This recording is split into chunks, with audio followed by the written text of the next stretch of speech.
Moi, j'avais 23 ans quand j'ai voulu ouvrir une galerie. Je cherchais un espace et j'avais repéré le travail de Speedy dans une exposition qui s'intitulait « Et dans 10 ans, qui ?» J'ai réussi à visiter son atelier et à lui proposer de faire une première exposition dans mon tout petit espace rue Michel-Lecomte qui faisait 15 mètres carrés. Il faut savoir que la Galerie Polaris était la première galerie qui m'a exposé. C'était le plus jeune galeriste de France à l'époque. Bernard Étudiant qui tient la galerie, c'est quelqu'un qui me connaît, qui m'a toujours soutenu. C'est la personne qui, je pense, connaît le mieux mon travail. Il m'a vu évoluer. Ça, c'est historique. Carton de la première exposition, Meurtre dans un château anglais, 1985. Et ça, c'est un tableau de 1985. Et ça, c'est le petit ange, le Speedy Ange. Ça, c'est l'étude dessin. C'était l'exposition qu'on a faite, toujours rue Michel-Lecomte, en 1987.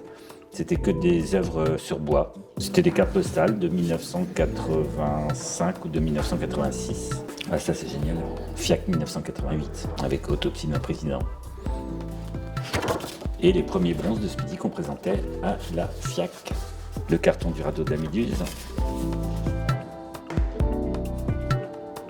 Donc là, il y a deux petits trésors. Le premier qui date de 1993, qui s'appelle Vase d'eau. Et on voit le petit lapin qui est dans son petit vase. Et là, une autre rareté, un autre petit chef-d'œuvre, la peinture au pain sec, qui date de 1987. L'actualité, c'est la nouvelle exposition de Speedy Graffito, qui s'intitule Speedy Graffito vu par Speedy Graffito, qui est notre 14e exposition ensemble. Speedy a décidé de revisiter 35 ans de création, donc il revisite deux personnages, qui est le Speedy, qui était le personnage principal de son travail dans les années 80, et le lapin, qu'on appelle le lapinture. J'avais envie de me servir de mon propre travail comme référence artistique et d'avoir un regard avec les années qui sont passées et donc un recul sur tout ce que j'ai pu faire. Je me sers de mes propres références pour créer de nouvelles œuvres.